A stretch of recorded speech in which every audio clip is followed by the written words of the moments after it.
Hello, I'm Bob from Bob's Workshop. I'm doing this introduction after I've already finished editing the video that you're about to watch. I'm really happy with this video and this project for a number of reasons. One would be the building, the little platform itself, turned out pretty nice, if I do say so. And another reason I like this video is because of the music. There is a composer here on YouTube, and you can find all of his works in the Creator Music section of YouTube. His name is Aaron Kenny, and I like his music a lot. It has a very cinematic quality to it that reminds me of John Williams. But unlike John Williams, if you make a video on YouTube, you can use Aaron Kenny's music for free. And it's so good. I hope you like it, because I chose the music carefully, and I like Aaron Kenny a lot, and I think you will too. So here's the final version of my video, the final video for that tower platform that I made from a Plasticville switch tower. Here it is. I had a Plasticville switch tower when I was a kid. I don't know what happened to it, but I found a used one for $5 at a train show. It's been the source for a couple of projects so far and several videos.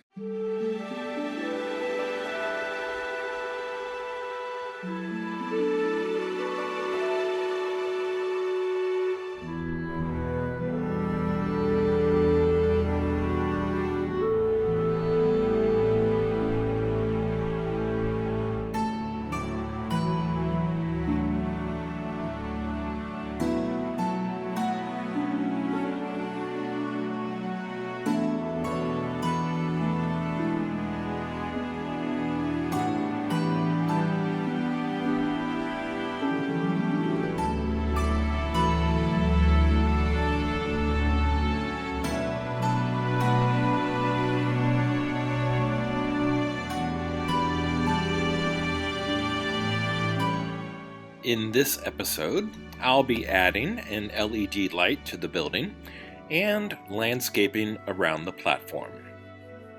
The black area with the track is removable, mainly because I knew that I'd be adding wiring in the future. To run that wiring, I'll remove a strip of the cork road bed to install the wire beneath the track before it goes down through a hole to the eventual power supply.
I've marked where I'd like to connect the wires to the track and used a wire wheel to clean the rails before soldering.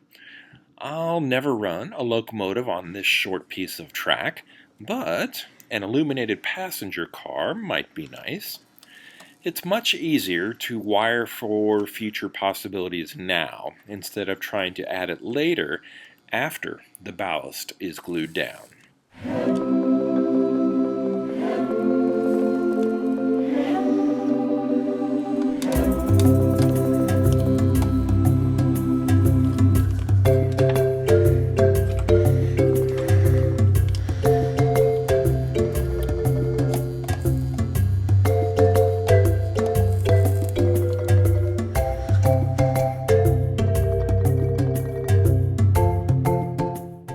Earlier, I used wood glue to attach the cork roadbed to the thin plywood. Because that wood is only 1/8 of an inch, I can't use screws to fasten the track, so I'll use wood glue again. Once this is in place, I'll hold it down overnight with a few weights and then come back for more work tomorrow.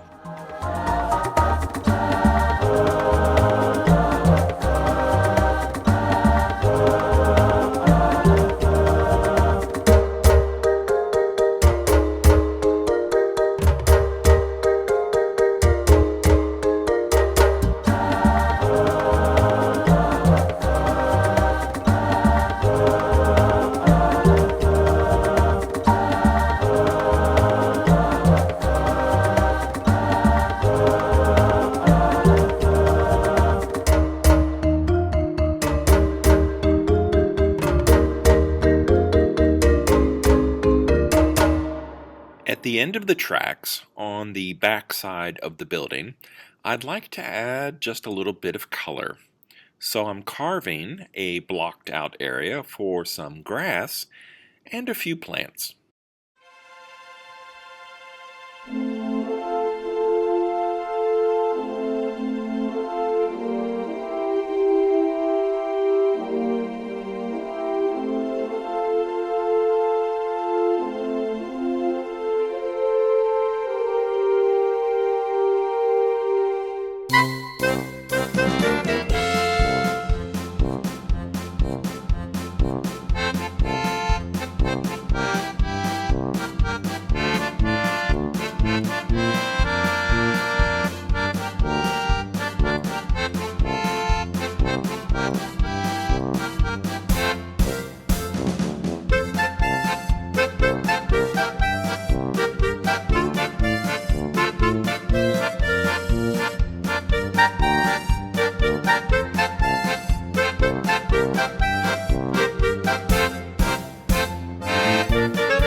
I've been using a lot of wood glue for this project, and that's mainly because of its strength when dry, but also because of its waterproof qualities when compared to white school glue.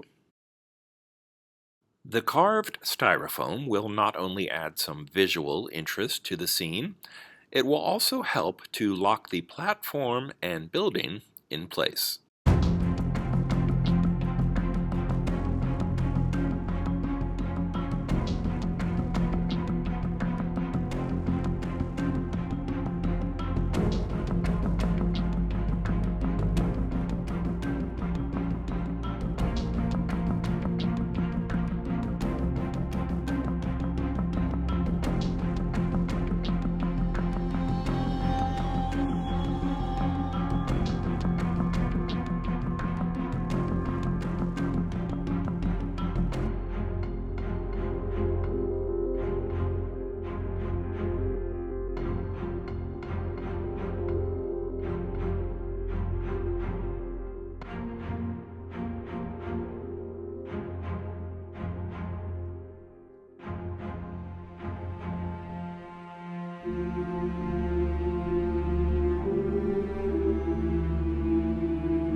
This blue insulation is so nice to work with. It's easy to carve, it's very light, and it's pretty cheap. Instead of a primer, I'm just going to cover everything in a flat black base coat. The black will settle in the recessed areas and any cracks or gaps, and will help with creating shadows and depth after dry brushing.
The grass is now hard as a rock, which is important to me because this piece is designed to be a removable section, and I hate when loose ballast or turf fall off and go everywhere. This stuff is going to stay where I put it. I think I mentioned it already, but once wood glue is dry, it's no longer water soluble, which means I'm free to add a wash of green to even out the turf and a wash of black to settle into the recessed areas of the ballast.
This is going on the upper level of my cliffside display, which is shaped like a triangle.